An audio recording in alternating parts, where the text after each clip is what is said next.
Hello everybody. I told you I would do a follow-up on the alternative to waxing cheese. Waxing cheese is something that's been done for centuries to long stored cheese. I mean, we're talking years, not just months. And so I thought, well, maybe an alternative to that, same principle, not letting any air, is to vacuum seal. Now I've opened this package, but when it was completely closed, can you get right there? Is that good? Was completely closed, it was sucked up tight against the cheese and there was absolutely no air in there.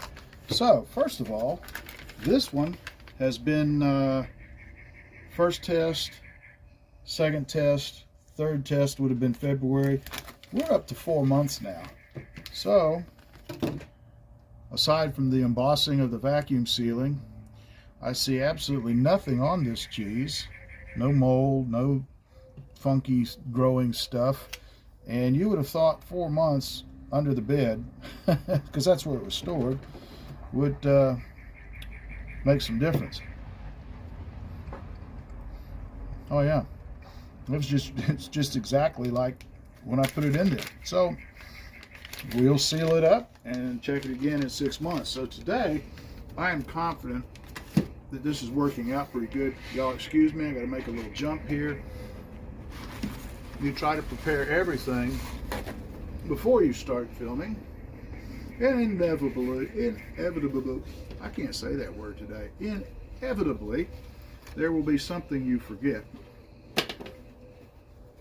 Let's get us some paper towels, because I'm going to show you the whole process here. There we go. So, because this turned out pretty good, I'll eat that later. What I'm going to do today, 32-ounce block of sharp cheddar, which we both love. I'm actually going to put it in 4 packages because typically, you know, you buy cheese in 8-ounce packages or 16-ounce packages. So before you do this, just like with the waxing cheese, what you want to do, this is a brine solution. It's just non-iodized salt. And what you're going to do is you're going to put your block of cheese in there and get it wetted all the way around. And what this does is it creates an environment on the outside of the cheese, and you set it right here to dry. It creates an environment on the outside of the cheese that is not conducive to growing bacteria and mold. They don't like the ocean, apparently. And that's all we're going to do to it, and that's all I did to this one, is wet it with a little brine solution and set it aside. This is the common thing. If I were to say there's any one thing that's in common with all the YouTube videos, is they all go through about this same process. Some people have used vinegar, and I'm not real sure I want that. Since the salty brine solution has worked for centuries, hey, I'll stick with it. There's our third block. The beauty of this is it allows us to store cheese without refrigeration. You know, and being nomadic, that's a pretty big deal, because refrigerated spaces for us are very small. I already did this one, didn't I? Thank you, dear. I'm going to set that aside. Put the trash away. Now I have pre-cut bags, and these bags look kind of large for the cheese, but in order to get it so that the sides will suck right in and get all the air out and be a perfect seal, they have to be pretty oversized.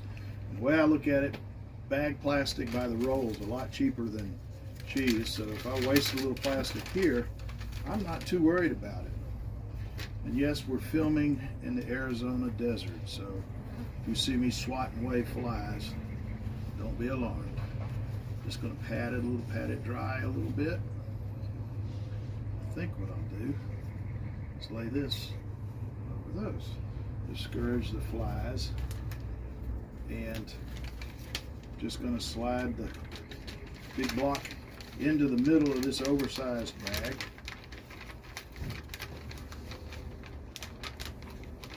And what I want is when this seals, I want to see this plastic suck in and go right into the side of it, all the way around, even the sealing edge. So I need to slide it back just a little bit. Here we go. All right, the moment of truth. I've been having a little trouble with my sealer. I recommend the most basic vacuum sealer you can buy, which that's what this is. It's the Food Saver V2244. And hey, Food Saver, I'll take $1 million for that that little plug. But I like the simple ones because there's less bells and whistles and less things to actually go wrong. This one is 7 years old and has just now started showing its age. And we're gonna watch it seal down. We'll suck it down, suck it down, suck it down. Whoop. What I say about showing its age? Here we go.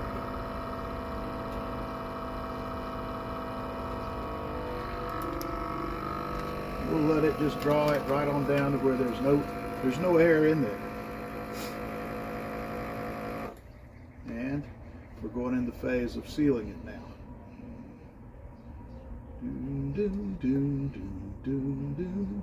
Come on down. Oh, here we go.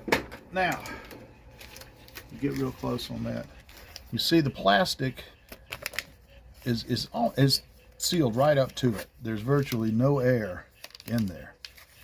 And so just like a coating of wax, air can't get to it. Now the only other thing I'm gonna do, I'm gonna put a packaged date on it. Package 3, what is this, the 14th, I guess? Close enough. 3/14/22. Okay, that's the process I use, and the results speak for themselves. 4 months sitting in the dark under the bed, it's just as good as it went in there. So for us, this is really cool because we don't always have the ability to heat up wax and get the waxing stuff all together, but I'm constantly packaging up food like dried potatoes, jerky. So today, while I was out packaging, I said now's a good chance to show them the cheese video. So I've enjoyed doing this for you, and I hope you have enjoyed us cutting the cheese together. Y'all have a nice day.